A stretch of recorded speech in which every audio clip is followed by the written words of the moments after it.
निरंतर सुमिरन करना।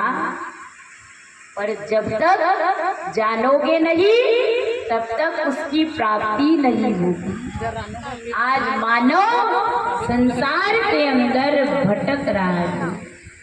काशी गया, कहीं मथुरा गया, गंगा गया तो गंगादास और जमुना गया तो जमुनादास। जिधर धारा बह रही उसी तरफ बहने लग जाता है, लेकिन अपने जीवन में सच्चाई को अभी तक नहीं जाना। और उसी को जनाने के लिए आत्मज्ञानी संत आते। जीवन के अंदर जब संतों की शरण में जाओगे, उनसे पूछोगे, याचना करोगे कि जिस भगवान के भजन की महिमा गा रहे हो, क्या उसे हमें भी बता सकते हो? मीराबाई ने संत रैदास जी से पूछा तो संत रैदास जी ने मीराबाई को आत्मज्ञान दिया, जिस ज्ञान की साधना करके मीराबाई गली गली भगवान का गुण गाने लगी। लागी ऐसी लगन, मीरा हो गई मगन, वो तो गली गली हरि गुण गाने लगी। आप विचार करिए, मेवाड़ के राजघराने की महारानी और गली गली भगवान का गुण गा रही है। आज लोग साधु संतों के समीप बैठने में, सत्संग में आने में डरते हैं। अरे सत्संग में जाएंगे तो समाज क्या कहेगा, परिवार के लोग क्या कहेंगे। पर मीराबाई घर द्वार को छोड़कर गली गली भगवान का गुण गाने लगी। तभी तो आज मीराबाई के भजनों को गाती है। इसलिए नहीं कि वो मेवाड़ के राजघराने की महारानी थी। भक्ति किया, संत रैदास जी से आत्मज्ञान की प्राप्ति करके उस ज्ञान की साधना को किया। हमें भी अपने जीवन में उस नाम को जानना होगा जिस नाम को मीराबाई ने जाना। वो कौन सा नाम था? क्या गिरधर, गोपाल, बनवारी, घनश्याम, ये सब नाम तो मीराबाई जानती। और संत रैदास जी, पायो जी मैंने नाम रतन धन पायो। मैंने गुरु महाराज जी से वो नाम रूपी धन को पाया, जो धन मरने के बाद भी साथ में जाता है। वो कौन सा धन है? वो नाम रूपी धन। उस नाम को अपने जीवन में भगवान श्री कृष्ण से अर्जुन ने जाना। भगवान कहते, अर्जुन तू निरंतर सुमिरन कर, तेरे तो दोनों हाथ में लड्डू है। जब अर्जुन युद्ध के मैदान में सुमिरन कर सकता है तो क्या हम नहीं कर सकते? पर उसे जानेंगे तभी तो करेंगे। बिना जाने उस परमात्मा के नाम का चिंतन नहीं कर सकते। अभी कल एक सज्जन मिले तो कहने लगे हम ध्यान करते। हमने कहा किसका ध्यान करते हो? तो कहा आंख बंद करके बैठ जाती है, जो भी दिखाई देता है उसी को देखते रहे।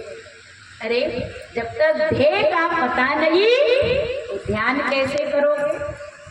एक कुंवारी कन्या है, उससे कहो बेटी तू अपने पति का ध्यान कर सकती है? बताओ कर सकती है? नहीं कर सकती। क्यों? उसने पति को देखा ही नहीं तो वो ध्यान क्या करे।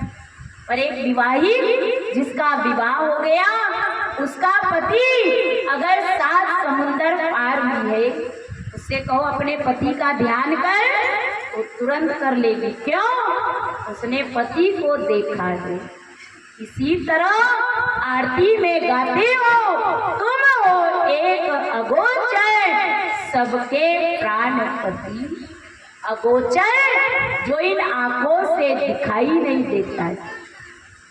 पर कहा सबके प्राणपति, जो सबके प्राणों में समाया वाली, क्या उसे देखा? नहीं देखा। और देखा नहीं तो फिर ध्यान किसका भाई? जब तक एक तीर चलाने वाला है उससे कहो बाण चलाओ, वो भी पूछेगा ना कहाँ चलाओ, कोई लक्ष्य चाहिए।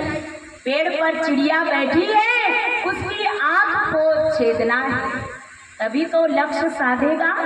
इसी तरह लोग बड़ी आसानी से कहते हम तो ध्यान करते। अरे किसका ध्यान करते हो भाई?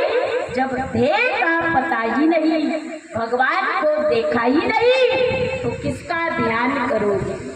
केवल मन की कल्पना कि भगवान ऐसा होगा, वैसा होगा, सुंदर होगा, प्रकाश स्वरूप होगा, उसे देखना भी तो है।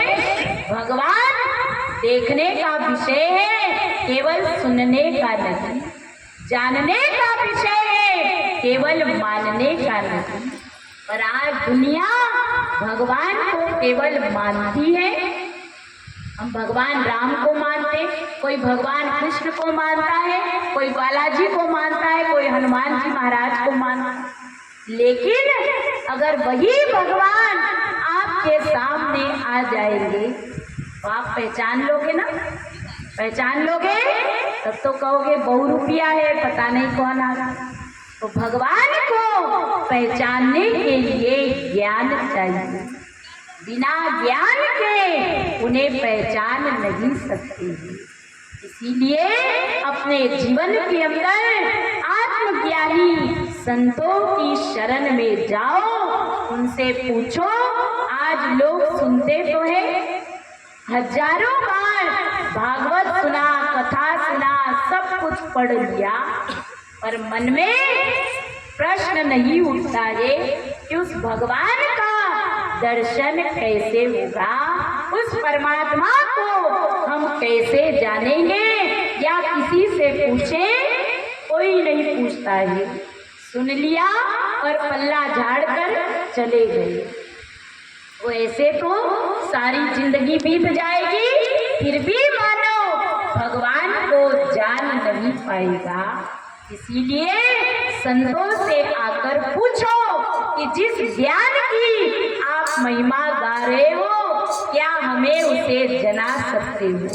स्वामी विवेकानंद जी बुद्ध जीवी थे, पढ़े लिखे थे, पर उन्होंने, उनके अंदर एक प्रश्न उठा, क्या आपने भगवान को देखा है और मुझे दिखा सकते? अनेकों गुरुओं के पास गए, साधु संतों के पास गए, उनसे पूछा कि हमें भगवान का दर्शन करा सकते हो? अगर नहीं करा सकते हो तो ये ढोंग पाखंड बंद करो। और ठाकुर रामकृष्ण परमहंस जिन्होंने नरेंद्र को ज्ञान दिया, बेटा मैं तुझे भगवान का दर्शन करा सकता हूँ, और कराया। तब स्वामी विवेकानंद जी ने अपने गुरु महाराज जी की आज्ञा से उस ज्ञान का प्रचार किया।